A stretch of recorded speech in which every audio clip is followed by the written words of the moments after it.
digitized industrialization, where small business can thrive. Now, we're seeing African governments are rapidly digitizing customs, certification, border processes, payments, and identity services.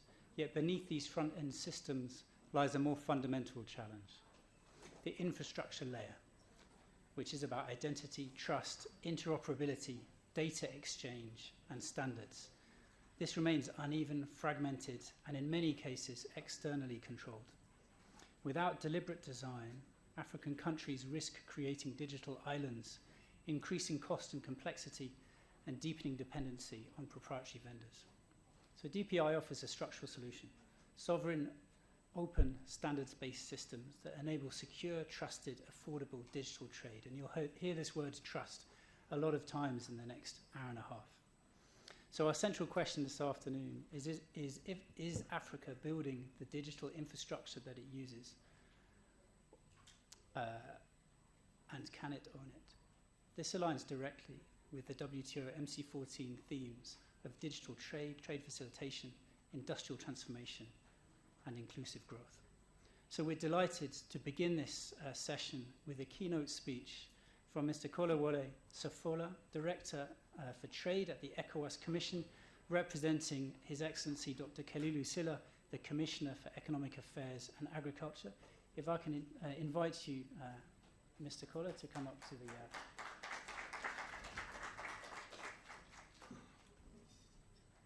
stage, and to give you some time to think. While we listen to the keynote speech, please think about any questions you might have for the director that we can pose him afterwards before we move to the panel session. Thank you.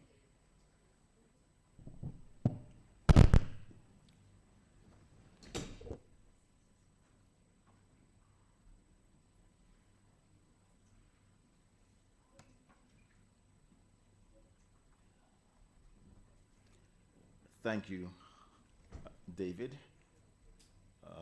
I was hoping to see my good brother and friend, the minister, here. I think perhaps he's on his way. Here in 2 minutes. Okay, wonderful. Distinguished panelists and delegates, a very good afternoon to you all. I would like to first of all thank Trademark Africa for inviting the ECOWAS Commission to participate in this conversation. But also allow me to also thank our host country, who is hosting us for this 14th Ministerial Conference, the Republic of Cameroon, the government and the good people, for the wonderful facilities that have been made available for this event. Intra-African trade accounts for less than 16% of the continent's total trade. That number on its own tells an important story. Not about our ambition, which is clear, but about the distance between our frameworks and the reality on the ground for businesses trying to trade across borders. At the same time, more than 160 million Africans have gained broadband access over the past 4 years alone. So the digital economy is moving quickly. Entrepreneurs, traders, and consumers are not waiting for systems to catch up. They are finding their own routes, building their own solutions, and connecting markets through whatever tools are available to them. So our challenge, and the challenge I believe for this session, is to ensure that formal digital infrastructure that we build is worthy of that energy, that it serves trade, not just administrations, that it is accessible to businesses that need it most, and that, most importantly, it endures. So David has framed for us already today how we will be discussing this session, looking on availability, on access, and on usage. Does the infrastructure exist? Can SMEs reach and afford it? And does it deliver measurable commercial value? So I want us to keep that in mind as I now share perhaps a little bit of where ECOWAS stands and what we can see as the path forward. So what has ECOWAS built? I would like to lay the groundwork by briefly introducing what already exists, because sometimes in these conversations, it is as if we are starting from scratch, which is not the case. ECOWAS has been established for over 50 years, and we celebrated our Golden Jubilee last year. And one of our key trading frameworks is the ECOWAS Trade Liberalization Scheme, which has been the foundation for our intra-regional trade in goods for decades. It establishes the rules and the frameworks within which we must operate. On transit, which is a very important factor of moving goods across our borders in West Africa, we adopted a new ECOWAS transit procedure, which represents a significant step forward. It is a harmonized regional framework that standardizes how goods move across our corridors. Underpinning this is a tool called SIGMAT, our regional transit management system, which digitizes transit declarations, tracking, and guarantee management across our member states. These are operational systems grounded in frameworks that member states have agreed to and own. On trade information, our region is invested in multiple platforms to improve market transparency. The ECOWAS Trade Information System, as well as the West African Competitiveness Observatory, provide regional data on trade flows, on prices, as well as competitiveness indicators. These are complemented by national trade information portals across our member states, which, at their best, give traders direct access to practical information they need: tariffs, documentation requirements, procedures, as well as information on non-tariff measures. At the strategic level, ECOWAS has adopted the ECOWAS Digital Strategy, which sets the overarching direction for how the region approaches connectivity, digital infrastructure, and the enabling environment for a digital economy.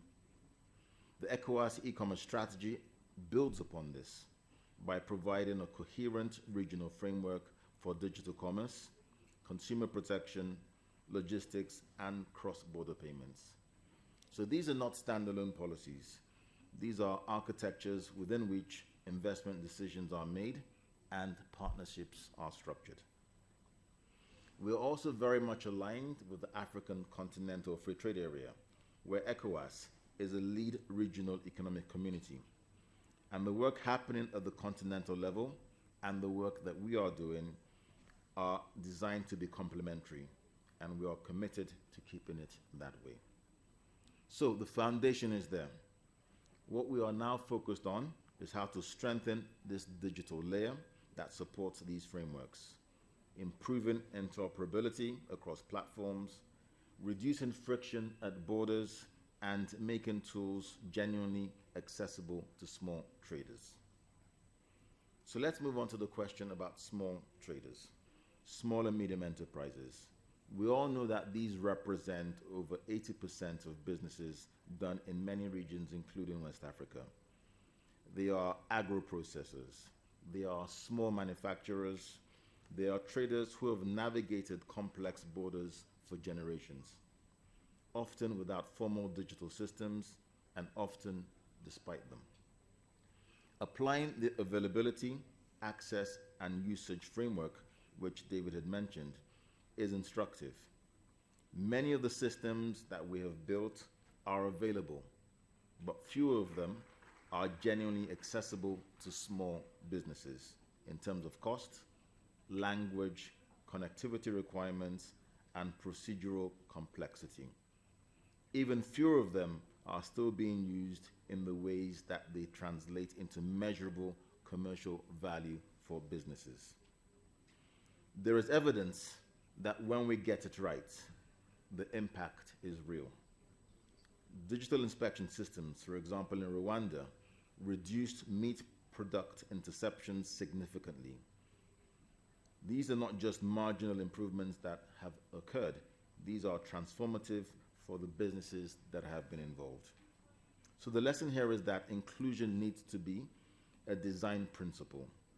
If a system cannot be used by the majority of businesses it is meant to serve, then we need to revisit the design, not ask the traders to adapt to it. So what are we doing building for the long term? And this is one dimension I would want to flag before the panelists will come up. Across the region, we have seen well-designed digital trade systems that have genuinely helped, but then stalled because financing was project-based, the governance was not anchored institutionally, or technology depended on external providers without a sustainable long-term arrangement. So the system was available, but it was not owned.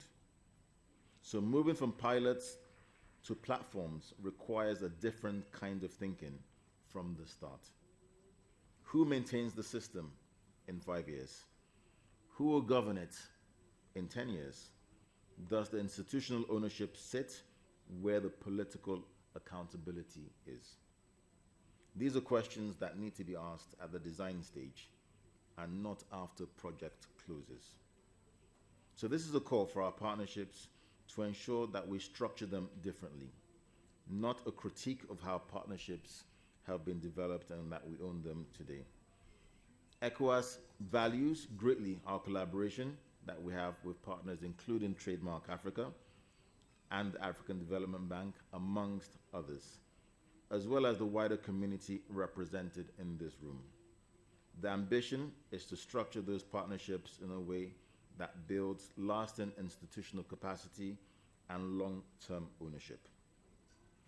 So as I draw to a close, and before we go into the session with the panelists, I would like to propose 3 areas where I hope we can build a consensus, and with which I suggest will be a basis for calls to action that will follow from today's conversation. The first is on digital standards, which we need to accelerate alignment. Fragmented standards are one of the most significant and least visible barriers to cross-border digital trade. Aligning on data formats, interoperability protocols, and certification frameworks across regional economic communities and member states is not a technical nicety, but a prerequisite for the kind of integration we are aiming for under the AFCFTA. Second, on financing, we need to build models that outlast the project cycle. Blended financing, domestic resource mobilization, and regional financing instruments all have a role to play. And thirdly, on measurement, we need to know what is actually working. Cross-border DPI pilots should come with clear indicators tied to real-world SME outcomes, processing times, cost reductions, trade volumes, and market access. If we cannot measure whether the system is being used and whether it is delivering value, then we cannot improve it. So with these few words, I certainly look forward to hearing from our panelists and also the audience, and I hope that will be a very productive and candid conversation this afternoon. So once again, David, thank you very much, and good to see my dear brother finally walking, the Minister of Trade and Investment. Thank you for joining us, and I yield the floor back to you. Thank you. Many thanks, Director, for a set of comprehensive but also provocative questions and a foundation of some of the answers as well. We'd just like to acknowledge the arrival of His Excellency, the Minister of Trade for Rwanda. Many thank you. Many thanks for joining us. Director, you talked of the 3 priorities around digital standards, around financing models that are sustainable, around measurability, and you issued some, I think, very pertinent challenges that if digital design does not serve businesses, we must revisit that design instead of asking businesses to adapt. So could I give the audience an opportunity to ask a couple of questions of the Director before we move on to the panel, if anyone has any reactions or questions?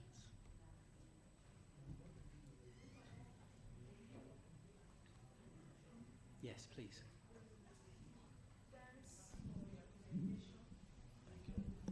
Thanks thanks for your brilliant presentation, but I want more clarification under the ECOWAS transit procedures and the regional transit movement. Why was this put in place by the ECOWAS? And about the strengthened digital layers. Thanks.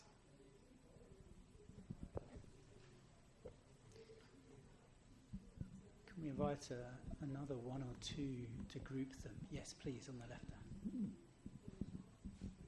Thank you so much for your amazing presentation. And it was very practical, and you poked two important questions. Who governs the system then? And actually who maintains it? Because sometimes I feel like as a continent we may fail into reactiveness when it comes to policy.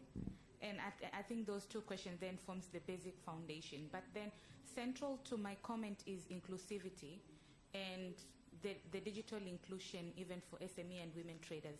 2 weeks ago I came from the Kenya-Tanzanian border where we have the women traders who trade in both countries. And one of the most pressing challenge was the fact that obviously the East African community is there for harmonization and standardization of guidelines, but then sometimes the implementation level, and which now speaks to the issue of measurement, then might not be, strong enough, because the women had quite a number of challenges, to be honest, that I've documented. Hopefully we could present them in another space when we get it. So I wanted to say that the question you raised on inclusivity then becomes very central, because such women are not able to exploit full potentiality of their capacities of the cross-border trade, not just digital trade, but even physically, because of the differences in the policies between the different two countries. And I know that sometimes we've had a space where member states say the harmonization of these policies at continental level, regional level, and national level might not have worked properly, but I still feel there is hope, especially after what you've presented. Asante. Thank you. Great. Thanks, Dorothy. Could we ask you to respond to those? Indeed. Let me thank the two participants for their very, very constructive comments. And I'll start with the issue of transit. As we know, in the world we are today, no single country has all the comparative advantage where you will start a product from scratch and complete it. So we're in a world where we develop value chains across our borders. But for that to work, goods have to be able to move freely across borders. So a lot of goods go through countries that they are not destined to remain in. But if there are blockages, if there are stoppages, then it increases the cost of business and blocks the value chain. So for ECOWAS, it was very important that we update what was already an existing transit procedure. We actually updated it, taking into account digital technology to ensure that we don't stop goods at borders, that there is a way that we already know that they're going to be arriving. Technology will determine where they're meant to be going, and it will be able to move freely across borders.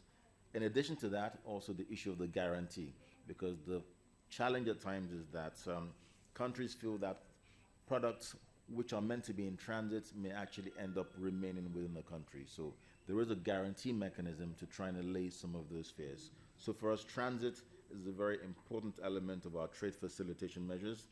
It's a very important element of trying to ensure we build and strengthen regional value chains. The issue of governance and maintenance, very key, and that is why I thought we should highlight it, that a number of instruments may be developed with the support of partners.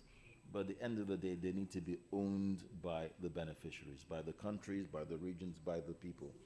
So even though at the beginning it may have been designed with external support, we must already start thinking, how do we take full ownership of it?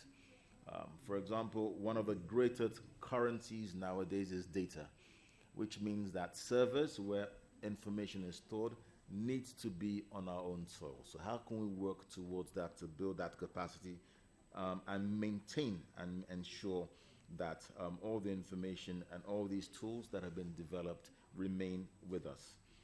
And that comes onto the issue you've mentioned of inclusivity. At ECOWAS, it is a priority for us in our ECOWAS Vision 2050. Mainstreaming gender and supporting the youth is a critical cross-cutting pillar in all that we do. In fact, if you look at our e-commerce strategy that has 4 components, one component is dedicated to inclusivity. And let me not say inclusivity is not only limited to women, although I see the majority of the women are women, but we also have the youth, we have small-scale cross-border traders, people with disabilities, people in rural areas. So we really want to ensure that these policies are for the benefit of the entire society, but with a greater emphasis on inclusiveness. And that is why, also realizing that the majority of informal cross-border traders are women, we put greater emphasis of making sure that we address their needs. So we have a number of frameworks, and beyond that, we even have specialized institutions. For example, in ECOWAS, we have an ECOWAS Gender Development Center that focuses primarily on the issues of women, although this is also mainstreamed in all the activities that we do. So really would like to thank you for those comments. I think it builds a solid foundation on what I believe the various panelists will have to say. I'm sure the minister as well from Rwanda, in a previous life, he was a key advocate for digital trade under the AFCFTA, so that perhaps is areas that he may also raise in his intervention.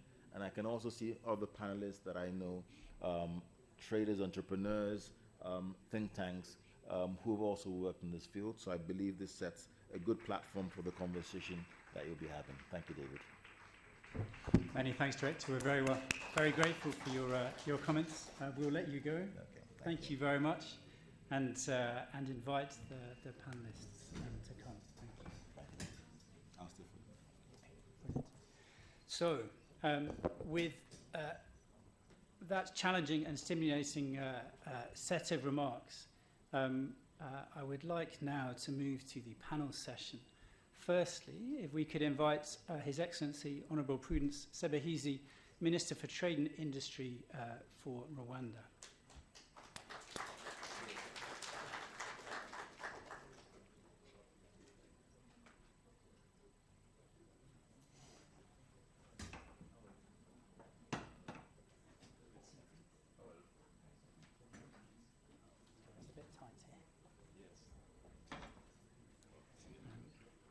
Next, if I can invite Ms. Bosun Solarin, founder of Dasun Integrated Farms from Nigeria.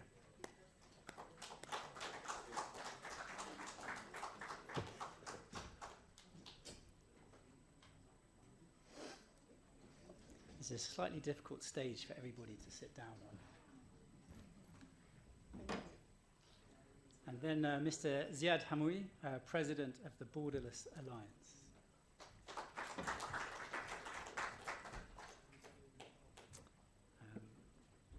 Next, Mr. Maximiliano Mendes Para, Principal Research Fellow from ODI.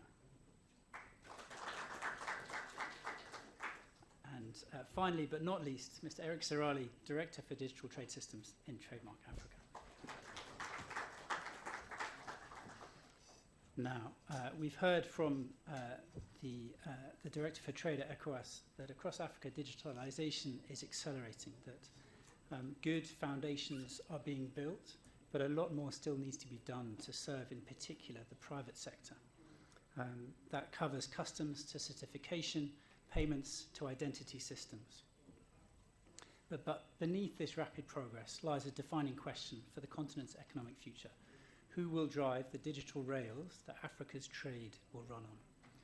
As we heard, despite decades of integration efforts, intra-African trade still accounts for only about 14 to 17% of the continent's formal trade, and it has stubbornly refused to move for a number of years now. That's a stark reminder that our markets remain more connected to the rest of the world than to each other. Yet, the continent is digitally awaking at breathtaking speed. More than 160 million people on the continent have gained broadband access in just 3 years, unleashing a wave of new users, new entrepreneurs, and new digital behaviours in particular. And where governments have digitalised strategically, the impact has been transformative.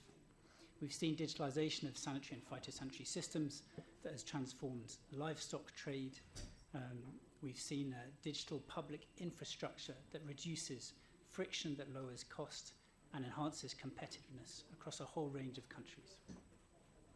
So this is why today's conversation matters. The question before us is not simply whether digital systems exist, but whether they pass the tests of availability, of access, and of usage. Are they available nationwide and across regions? Are they accessible and affordable for SMEs? And most critically, are they being used in ways that deliver measurable commercial value? So those are some of the questions we want to tackle in this conversation. Without further ado, let's begin the conversation. If I could come to you, Honourable Minister, for first. We see Rwanda has been in the forefront of many digital reforms. Which ones for you have most enabled SMEs to trade across borders in practice? Thank you very much, David, for this opportunity. Let me start by recognizing the panelists, my colleagues and friends in the room. I'm impressed that we have more women and young people than. So the principle of inclusivity was not respected.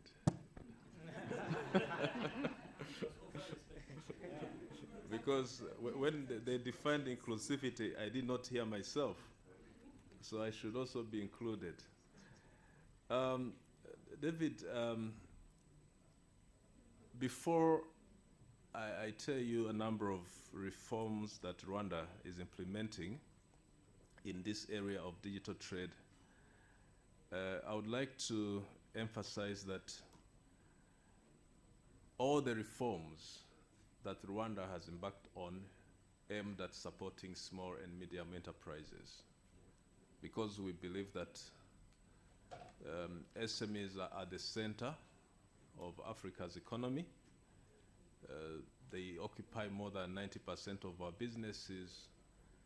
They employ a lot of people, and they also contribute to the GDP. So most of the reforms I will be emphasizing are those that facilitate SMEs to participate more efficiently and effectively in cross-border trade. We know there are some constraints, and those are the constraints that we want to address. And for us to be able to address those constraints once for all, we have to build an integrated digital ecosystem that connects payments, logistics, and market access seamlessly. Let me highlight about 5 of such initiatives that Rwanda has been implementing. Let's start with the concept of e-government.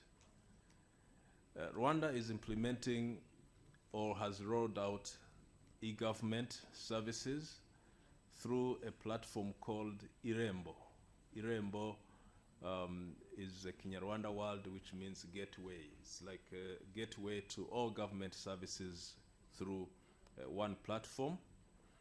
And that platform, since it was rolled out, it has significantly reduced all administrative burdens that SMEs have been facing, and they can now access almost all government services through that platform, including permits, certifications, and another wide range of services that each and every government office is supposed to provide. And this has reduced the cost and the time it takes to do business, and the time and the cost of compliance. So what we have requested all government institutions is to migrate all the services to that platform called Irembo. The second initiative that I want to emphasize is the digital payment infrastructure. Currently, we have an integrated system called eCash. eCash, it's an integrated system that includes banking systems and mobile money interoperability. So when you have your bank account in any commercial bank, so you can transact using your mobile money, you can access money from the bank account, or you can transfer money from mobile to the bank account. You can do a number of payments. And this is done through R-Switch, so it's Rwanda payment system. And these systems have enabled SMEs to also send and receive money across the borders. When you are in Rwanda, you want to make a payment in Ghana, you can still do that using mobile money. And you can also receive money from Ghana, from Kenya, and vice versa. So they are interoperable. I want to highlight the third one. The third one, which is mostly known by traders, is the electronic single window, which is operated by Rwanda Revenue Authority. So, which is a kind of centralized platform for clearance services. So all the clearance services are done through that system called electronic single window, which I have to thank Trademark actually supporting building it back in 2015, I think. And this has led government clearing services very seamless. The SMEs can now use that platform to submit documentation electronically. It reduces the delays and also the complexity of clearance services coming from different government institutions. Related to trade facilitation, we also have a cargo tracking system, which is again operated by the Revenue Authority, which allows the visibility of trucks across trade corridors. If a truck is destined to Rwanda, we can track it from the port of Mombasa all the way to Kigali, or from the port of Dar es Salaam all the way to Kigali. Like currently, when we are facing supply chain challenges of fuel, we are importing a lot of fuel from Middle East, so we are able to track our fuel even before it leaves the borders of Tanzania and Kenya. The fourth initiative, which I also wanted to share with you, is Rwanda Trade Portal, which is an initiative of my ministry. It helps small and medium enterprises to access centralized information. It provides guidance on export and import procedures. It also lowers the cost and improves compliance for those who want to export abroad. So the Rwanda Trade Portal can give you that centralized information in one place.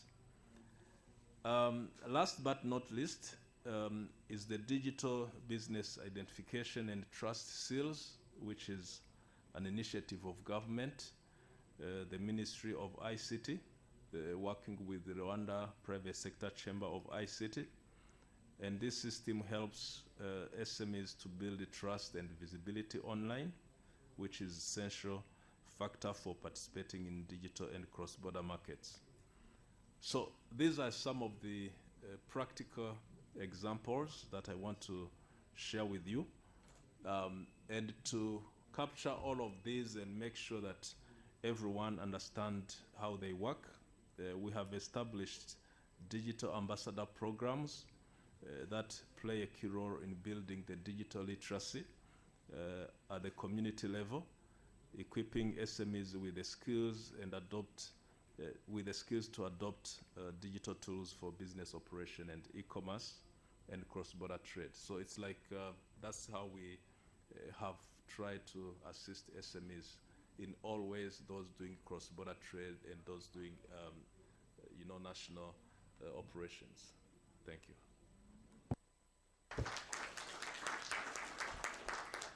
Many thanks, Minister. That is a very impressive slate of digital reforms. If I could move to you, Bosun. You've heard how Rwanda is putting in place so many of these systems.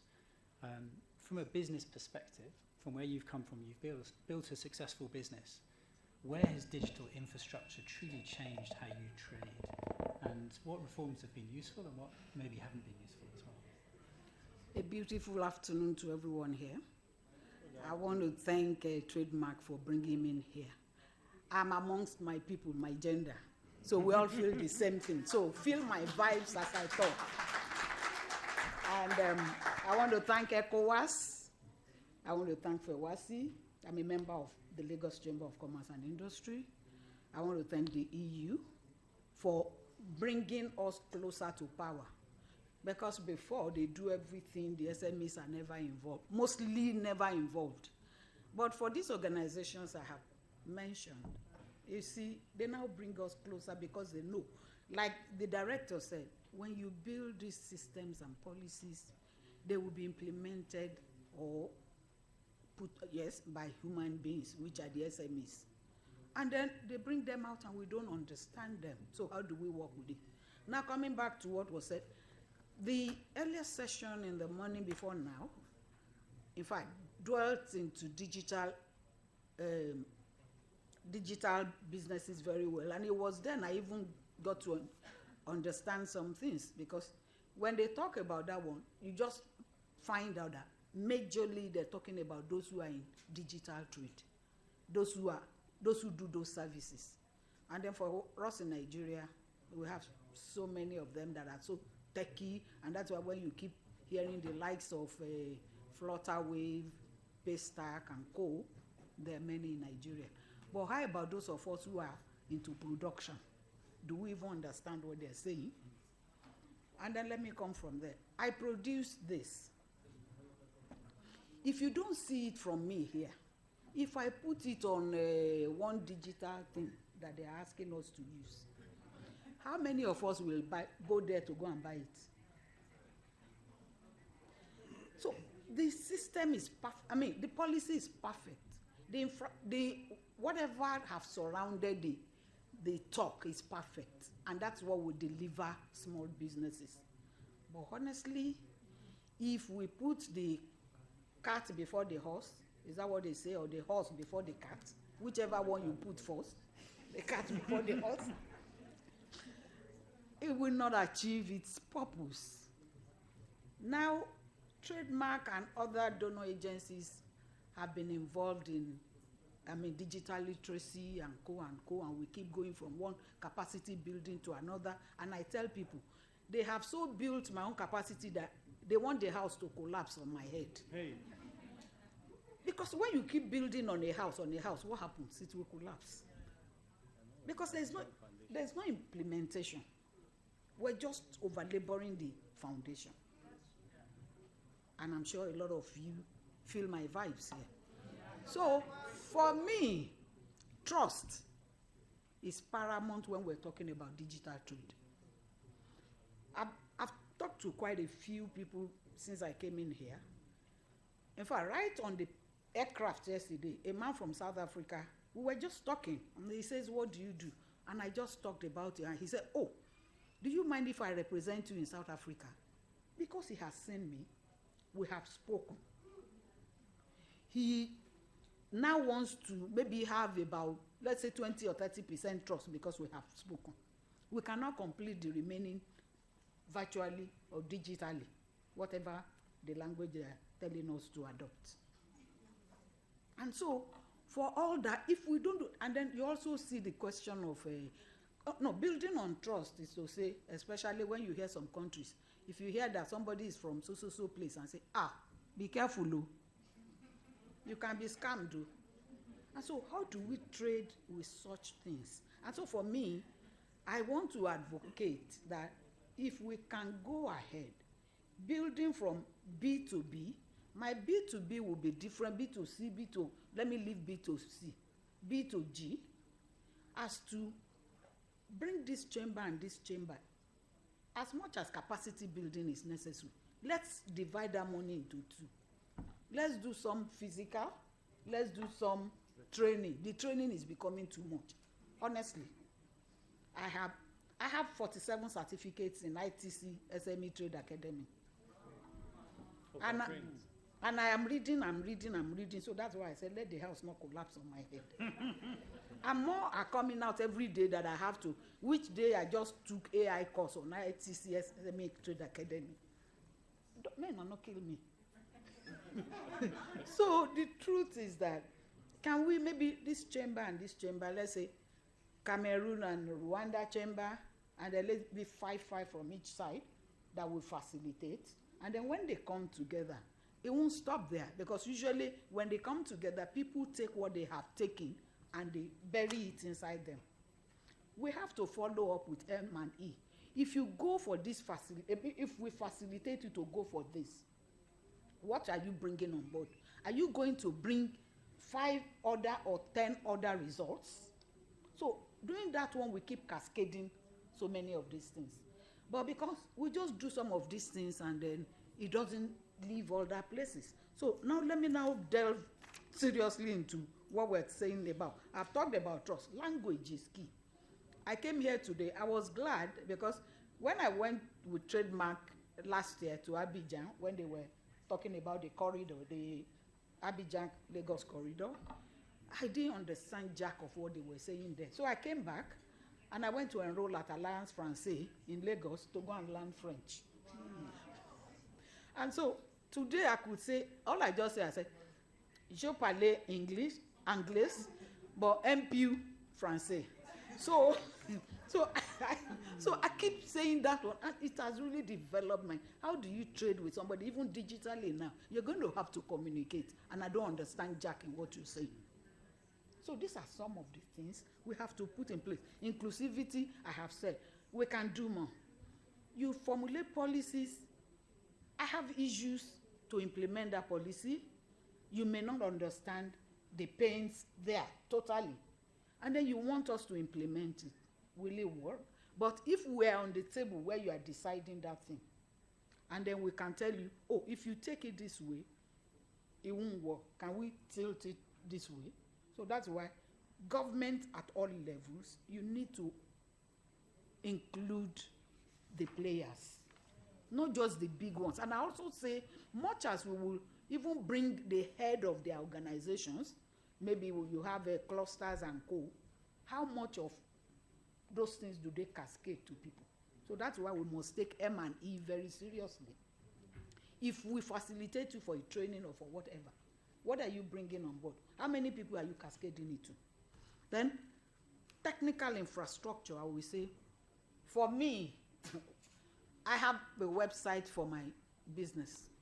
I keep paying for domain, renew domain and hosting. What business have I brought in from there? Zero.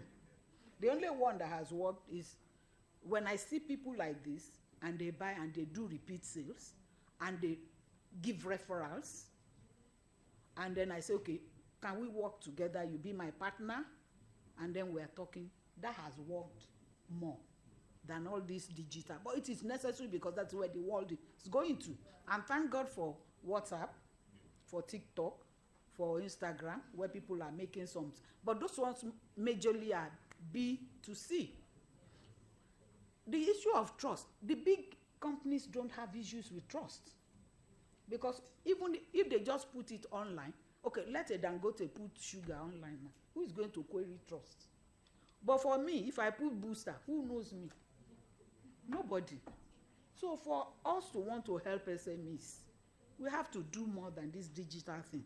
And so then cybersecurity concerns. People want to say, if you go and use your card, this person that you don't know, or, okay, I said this on Monday, or was it Monday or Tuesday? Trademark was going to have this meet to greet, the pre-meeting. And I was now online, my team, that was the day the team refused to work. I have 3 teams account. Then each time I want to log on, they bring my phone number out. And they're telling me that even the phone number, they are having issues working with the number. That's the result they're giving me.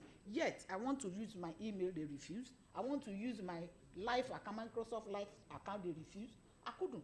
It was just after 1 hour that I've been stressing myself. Something just said, uninstall this application and install another one. After everybody had finished. So if I was discussing business with somebody, and then we were to now talk, that is when the almighty internet, or light that we don't have in so many regions of Africa. So how do they? My guy is here, so there are some things I cannot say. because he's listening to me. But honestly, I will say that to say, Africans would like to say, don't let us wash our dirty linen outside. If we don't wash it, how does it get clean?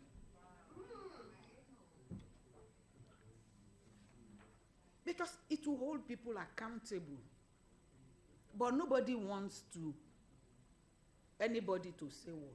I was so elated with what my boss, the director, was saying. ECOWAS is doing a lot. But when it comes to some people cascading those lots, do they really do so?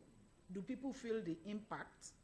Then let me quickly go to organizational barriers. Those are things that will not make this thing work. Some organizations, you need to develop your digital strategy. Do they even know how to do? Because selling online, something that is sustainable, takes time. And so you have to build your digital strategy and let it be solid so that you can work on. So while we're doing a lot of capacity building sessions have talked about it. But when we do all these things, and there's no follow-up, in my place, there's what they call apprenticeship. When the apprentice graduates, they set that apprentice up to go and implement. But we keep getting trained. There is no follow-up to enter the market. And it becomes a waste. That money, it's wasted, I can tell you. But why can't we pick 20 today, develop their capacity, get them to implement? We put them up to go and train to bring other people up. Even the money you are spending on capacity building every day, you may not need to spend all that. I'll soon finish, please. Then, the digital infrastructure, can I say, because the money is so much for people to set up, and then you need certificates, security certificates. Otherwise, that's why people don't, because of cyber security, they go and pay online and something happens because we cannot afford too many things that is required. Is there going to be a loan or a facility, something small that takes some time? Not the kind of loan you will give to one bank in my country and they want me to pay back in 24 months. I don't have. I have asked them to be carrying their loan. I will grow organically. I will crawl like a baby till I can grow. Because all they give you at the end of the day is heartache and headache. So I don't want to even hear any bank. They are bringing up so many things every day. I just close my ears. I don't want. So if somebody can help us develop, let's have a way of building through some of these things. Then harmonization, I don't want to talk about it. The experts will talk about that one. Trade facilitation. There are so much support for trade facilitation in every country, and every country have signed off for trade facilitation. Are there going to be reward system and punishment system? We can't keep collecting money to say, okay, we want to do X, and we're not doing it and nobody cares. So if, for instance, there is a consequence for an action not well delivered, will that spur make people sit up to do what they have been asked for? You see, I don't want to talk. I have worked in civil service before. I worked 16 years, and I retired 2004. And for me, civil servants, we like to go out. And once we go, that is where we die the whole thing. Who brings someone to accountability to account for those things? AI is doing so much now. Can we train people on how to use AI? It is difficult, but we can make it can help us reduce some workload. And lastly, for what worked, I've talked about that one. Building digital readiness will include, this is the foundational infrastructure. Improves internet, we must improve our internet connectivity. Electricity must be available in Africa so that SMEs like us can work. Regulatory standards, please don't kill the eggs. Don't kill the chicken before it lays egg. Because taxation, this one, pay this one, pay this one, pay this one, and then the egg itself cannot, the chicken cannot lay the eggs. Then access, trust is key. It's most difficult for Africans to trust themselves. We will rather trust those ones up there. but they trusted themselves and built their economy.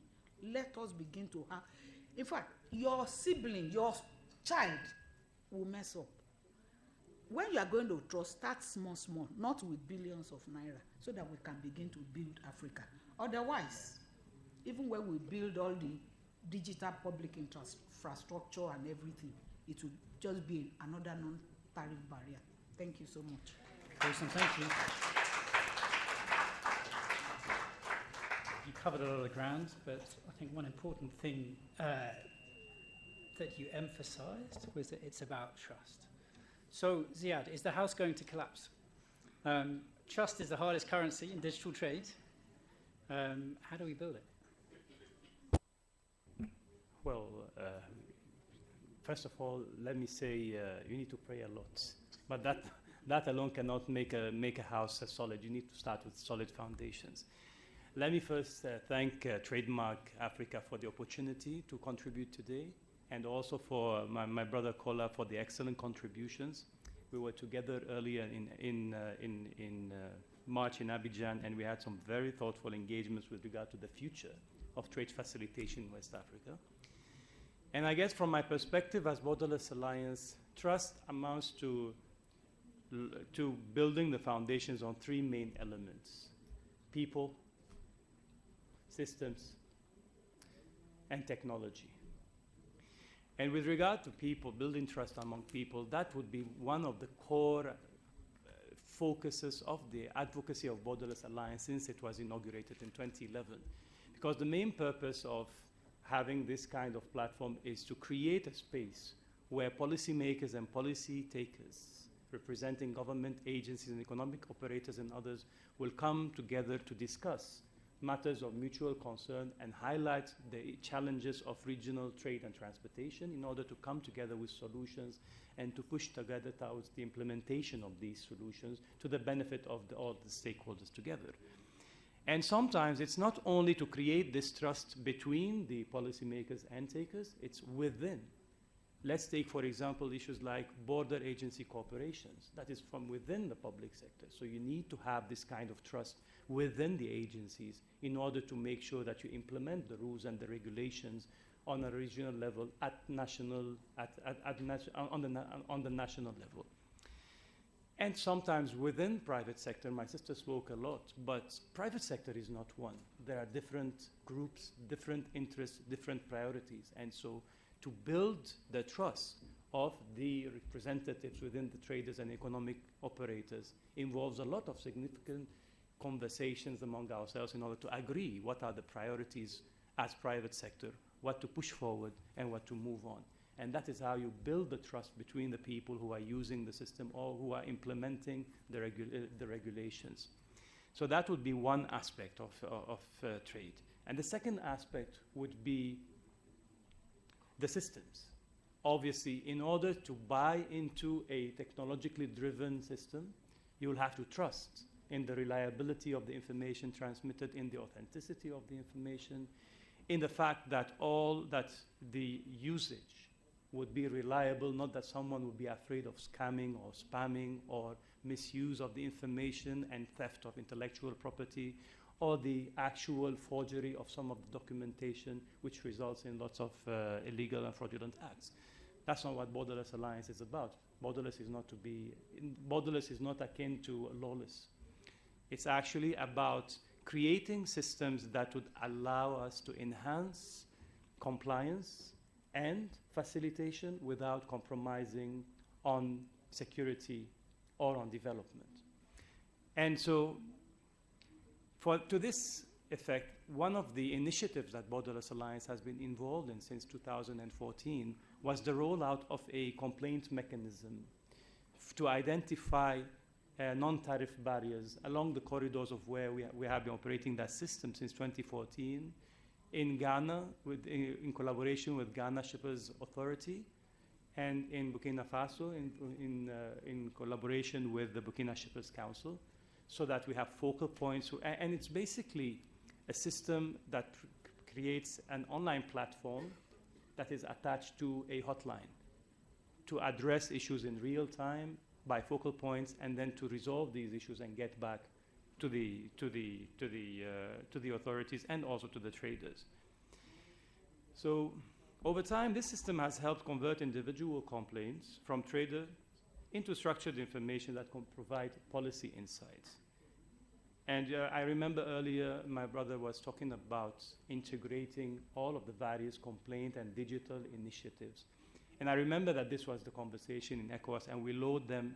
We are happy actually to hear that ECOWAS wants to integrate all of these various scattered initiatives. And from our side, we see this as a natural evolution of the work that has already undertaken with traders, with border agencies and regional stakeholders. So we therefore, as Borderless Alliance, stand ready to collaborate with you, Director, and with ECOWAS and other partners to ensure that the existing platforms would talk to each other and will integrate in a synergetic form to the benefit of the users and also to the authorities involved. And my last point will have to do with the usage of technology to build trust. Because at times, we talk about scaling digital systems for SMEs, and the conversation focuses on e-commerce platforms or digital payments or cross-border payments. And these are important because they help integrate the markets. But from the perspective of Borderless Alliance and our members, economic operators and others, the real digital transformation that is needed is actually much simpler. They need predictable borders and reliable borders. And the technology that allows you to achieve this objective is what you need. You don't necessarily need it to be cutting-edge technology so that it will be fit for purpose. So ultimately, we want the African SMEs to benefit from the regional integration and from the digital economy. We have to address these foundations of trust. And this would definitely involve the increased use of tech that is fit for purpose in order to ensure that cross-border trade flows and that it results in mutual benefits for both the stakeholders from the private sector and also from the public sector. Thank you very much. Many thanks, Ziad. So it's about people, it's about systems, and it's about technology. So Max, if I can turn to you. Despite all the progress that has been made, and we've heard some very concrete and real progress, what are we still missing in making digitalization work for industrialization and for SMEs? Thank you very much, and thank you for the invitation. Very happy to be in this panel with a lot of people that I know from the times that we were not talking about the digital economy, so many years ago. So, and I was thinking of the title of the session, Technology, Trust and Trade. I was thinking of some of the work that Trademark Africa has been doing, particularly you can think of the single customs territory, where you see how those three things are coming together, because clearly it would be something that without a digital solution will not operate, and it's something that relies on trust, but also build trust at the same time, and is allowing basically flowing and transit the goods, particularly in the case of East Africa. So I think that this is how you bring all these elements together, is that actually you can see how a solution actually works. But addressing basically your point about what is potentially missing is what I would like to focus on digital services, or what is called now digitally delivered goods, that eventually are services only that can be done. And I would like to go, this is the area of digital trade that is expanding the fastest these days. And this is about what is behind of the continuous expansion of global value chains. I mean, there is some reversion associated with geopolitics at these days, but when you look in the story of what's happening in services, you're having a different story where actually there is an advance of value chain creation, particularly integration of services. And this is what is called the third unbundling of value chains. And this is critical because in digital services, you have creation of new trade. There are things that were not tradable before, like normally the advisor of a lawyer or a professional service or business services, etc., that now you can access quite easily. You can trade it, you can import it, or you can export it as well. And here is where it comes, this idea that probably we have heard about servicification of value chains, of manufacturing, where 50% of the value added of the manufacturing exports is done in the services sector. In developed countries, this goes as high as 70%. In Africa, 37% of the value added in the agricultural exports is in the services sector. So even things that are growing out of the soil, actually, there is value added generated in the services sector. So talking these days about industrial policy, industrialization is talking about services, and particular digital services, as we will see. Because in the story behind servicification is the other side, is particularly the growth of digital services. What is behind that process is digital services. And here is where particularly SMEs find this particularly important. And the reason is for large corporations that they have relied always on foreign direct investment, or basically making investments in Africa or in other countries to supply that market, etc. The digital economy is sort of transformational, but for an SME, it gives a completely changed the landscape.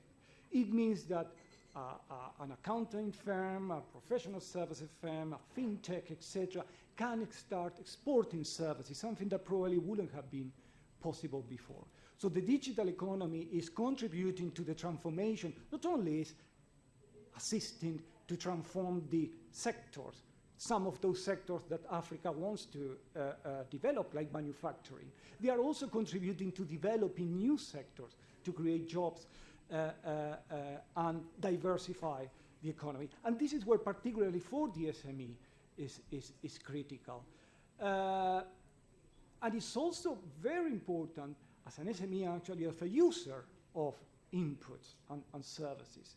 Because as I mentioned, you are no longer limited to a pool of providers that are only located in this country. You can provide benefiting from accessing to services from elsewhere.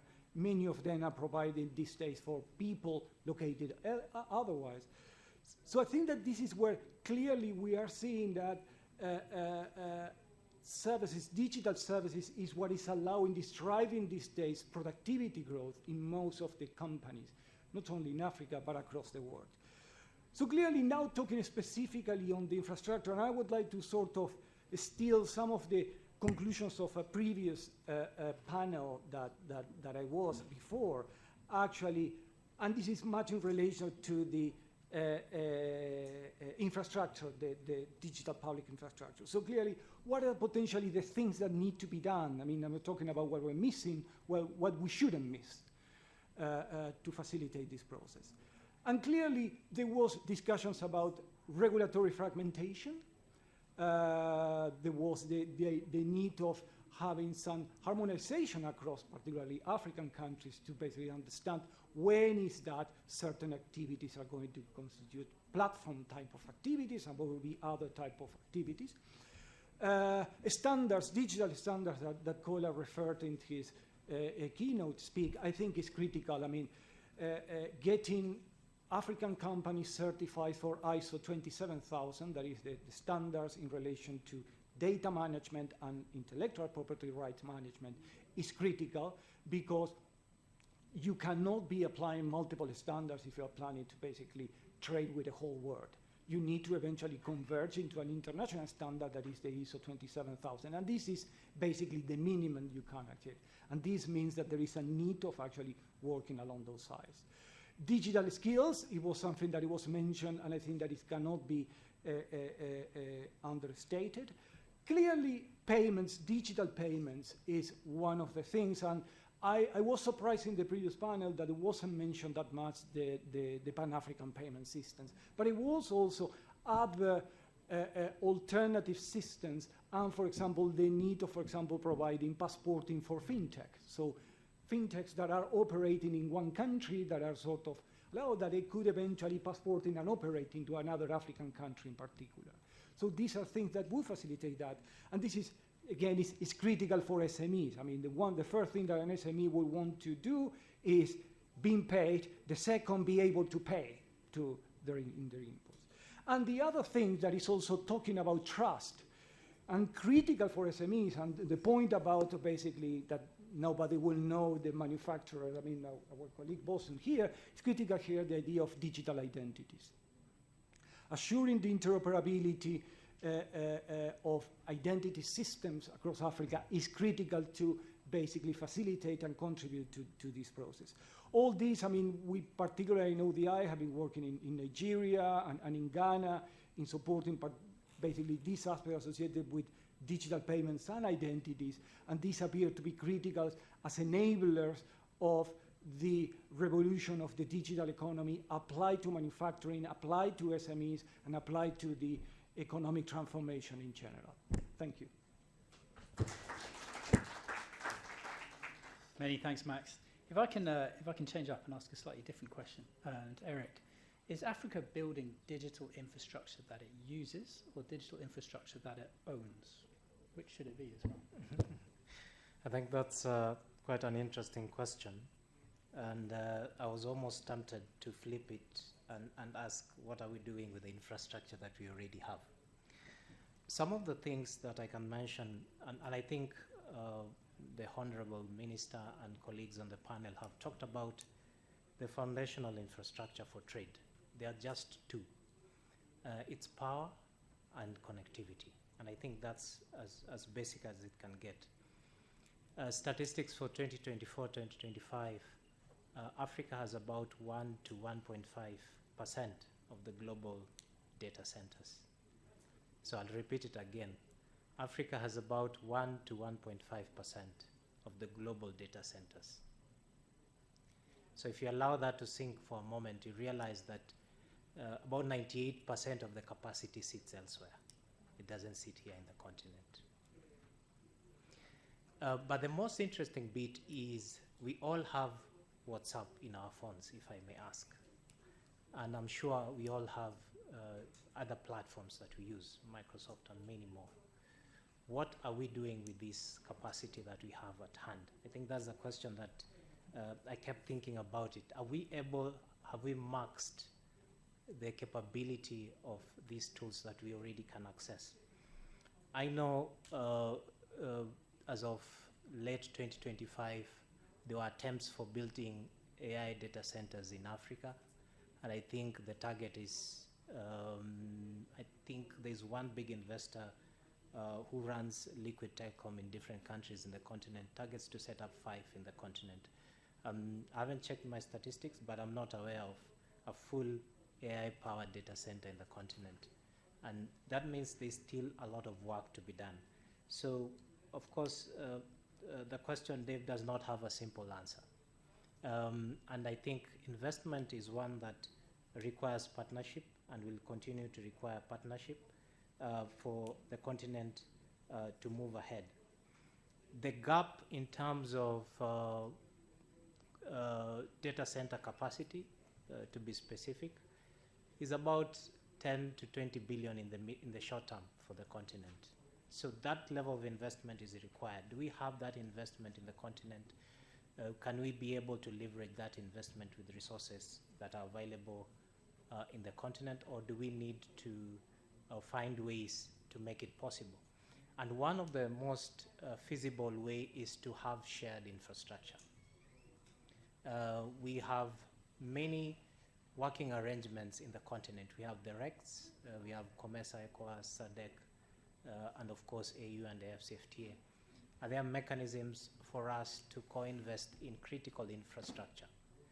The ones that I know have been successful, of course, is the running of fiber optic cables, that most countries have to do it in partnership. And such investments are required to continue to grow the capacity for the continent to have proper digital services. I'll speak to 2 things that have emerged. Madam Bosun talked passionately about trust, and I know Marx also have talked about trust. One of the ways to solve the question of trust with digital infrastructure is having what is referred to digital ID. And digital ID is both for the identification of people, but also the goods that are moving across the continent. So each of the countries can leverage the existing infrastructure. to try and build digital ID infrastructure that do not require very heavy investment. Now that coming to my point on what can we do with already what we have. And I liked what the Honorable Minister talked about, the electronic seals for the SMEs on e-commerce platforms. If Madame Bosun is struggling with a question of trust, if we have mechanisms to ensure that platforms that offer e-commerce services can be trusted, should we see or should we expect to see an increase in the uptake of those services? So those are my thoughts, Dave. I'll leave it at that. Brilliant, thank you. The word trust is, I warned you you'd hear it a lot in this session, and you certainly have. If I can come back to the panelists for, if I can ask you just for a couple of minutes to answer the question, what is the way forward? What do we need to do? What do we need to stop doing? Maybe Ziad to stop. I think the first thing that we start to do is to stop signing new agreements and to start implementing what has already been agreed. That would be the first point. And I think the second point is to sit down and to revise where we stand on the implementation of the agreements that we have already agreed to implement, and to establish gap analyses to align the implementation between national level and regional level, and then between regional level and continental level. I know a few friends or colleagues within the AFTA Secretariat or ecosystem who might not have been very happy to hear me talk about this, but we need to discuss and to be open and frank about the fact that the implementation of some of our regional and continental agreements have not been up to the expectations. We all have expectations because we know our continent has huge potential. And we want to unlock this potential, not only for the multinationals who come to Africa, make money and leave, but also for the smaller companies, for the local larger companies, for the local smaller companies, and for inclusive development. So let us stop agreeing on signing new agreements. Let us implement, and let us see why we are not implementing. And then this can provide us with additional drive and impetus to look at how our region will look like in the next 50 years. That is one of the reasons why I was so happy and grateful to have participated earlier in the month to the preparatory meetings on the Vision 2050 of ECOWAS, for the future of ECOWAS.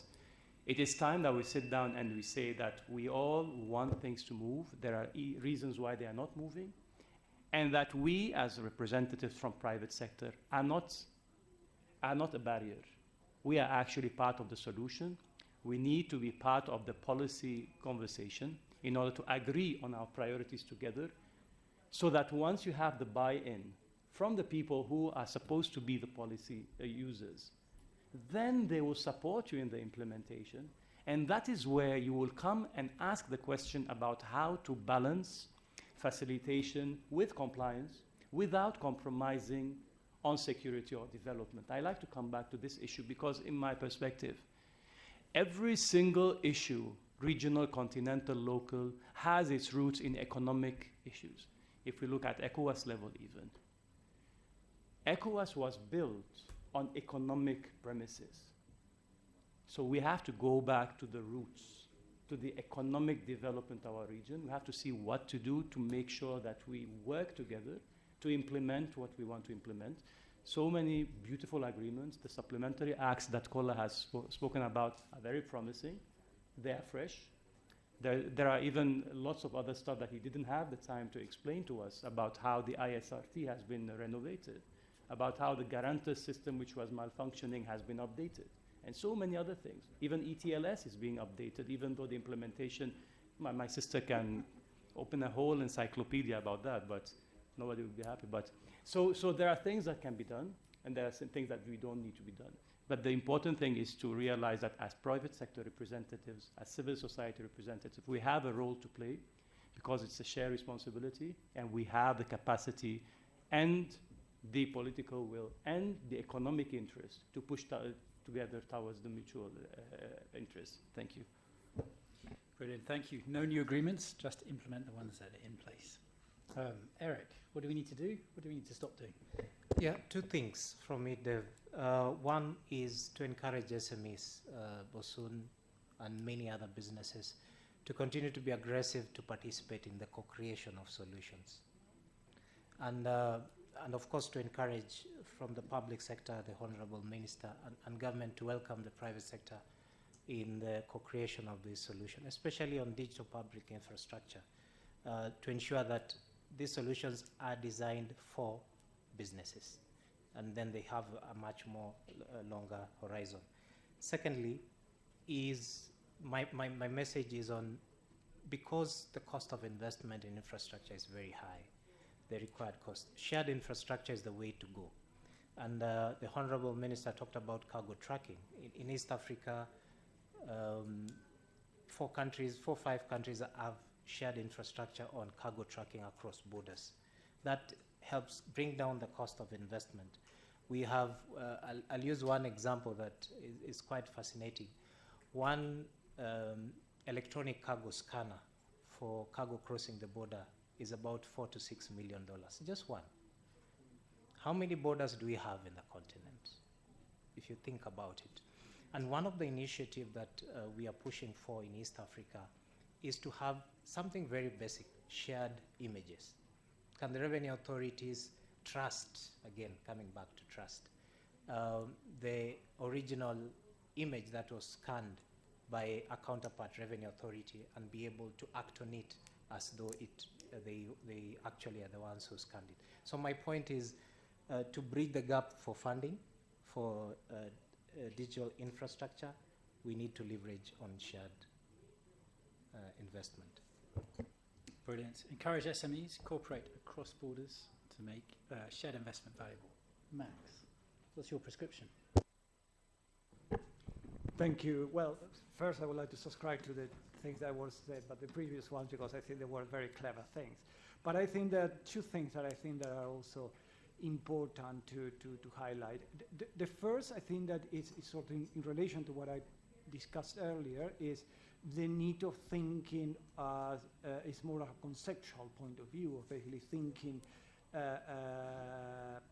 digital trade as just e-commerce. I mean, I consider that this is much wider area that includes not only services, but everything that is in the creation of the infrastructure, the digital infrastructure, and the hard and soft to facilitate the trade in goods as well. So I think that this is something that requires a bit of a switch maybe there. The other point, more concrete, is in relation to need to look to additional stakeholders and how to engage with them. I think that technology is creating a new set of stakeholders, a new set of actors that sometimes, and sometimes basically there is a sort of legacy of engaging with the traditional actors, either if this is in the insurance sector, in the banking sector, in the transport sector, etc.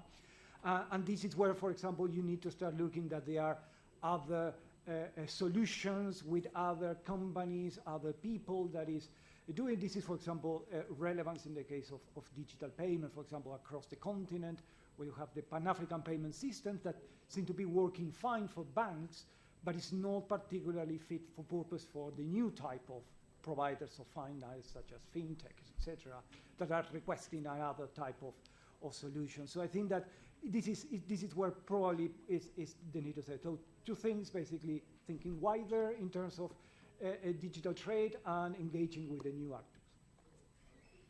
Perfect. Thank you. Over to you, Bosun. What has to happen? Thank you so much, Eric. And thank you so much, the audience, for staying up till this time. Let me borrow from Eric when he was talking initially. How can we put what we have to use already? There's so many agreements, so many policies. We need implementation and the willpower to implement them. 2, blended facilitation. Build our capacity and put our hands to work. So we need both class and practical. Don't leave it to building us every day. 3, to businesses, trust trust, trust. Even for any of us who have, many of us just came into Cameroon. We flew somewhere where we don't know what is happening. So it is something that puts you there. You either have trusted the plane or the pilot, or you resign to faith. So when you're doing businesses and you need to do business with another person, just resign to faith, thinking that God, as I enter the airplane, you will bring me out of this airplane successfully in business. Lastly, talking about airplane, traveling.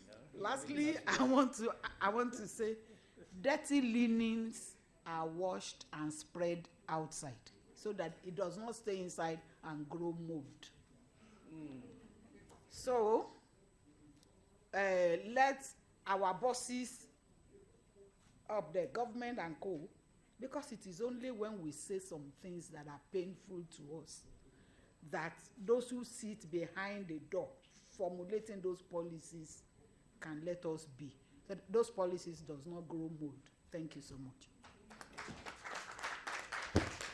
Wonderful. So we have to be honest about the challenges if we're going to solve them. Yeah. Minister, over to you for the last words. What needs to happen? Do you agree with what the panel has said? Yeah, thank you. I agree with everything that has been said, and I have one recommendation to make. Everything that we've been doing is so good, but nothing can happen in isolation. So my recommendation is that we should be building an ecosystem where all the digital services we have been talking about are interconnected. Imagine if each and everyone had their own software in the mobile phone. Who was going to communicate with who? So we have to agree on one ecosystem that will connect all of us rather than working in isolation. So when I speak to fintech on the continent, I wonder, do fintech think how they can integrate their systems in one? When we develop our national systems, I've been talking about national systems a lot, do we make sure that they are interoperable when the second country comes up with a similar system? When we are talking about cross-border payments system, cross-border IT infrastructure, do we make sure that they speak to each other?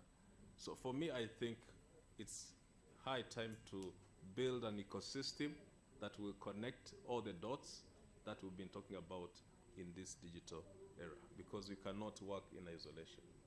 Thank you.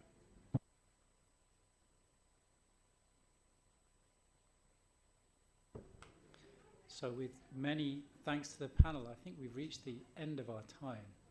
With apologies for people who might have wanted to ask questions, please do grab panelists afterwards and force them to answer. But thank you to everyone. We're very grateful, and to the Director of Trade from ECOWAS as well for giving the keynote at the beginning. I won't attempt to summarise because I think we've covered a huge amount of ground, but maybe some principles that operate for digitalization of trade and digital public identity, as well as for other areas that have really come out. Firstly, around we must work together. That's about interoperability of systems. It's also about talking to the people you might not normally talk to and listening to them. We have to be honest about the challenges. If we can't talk about them openly, then we can't solve them. And we've got to deliver on our plans and not just plan. With that, thank you very much to everyone who's here.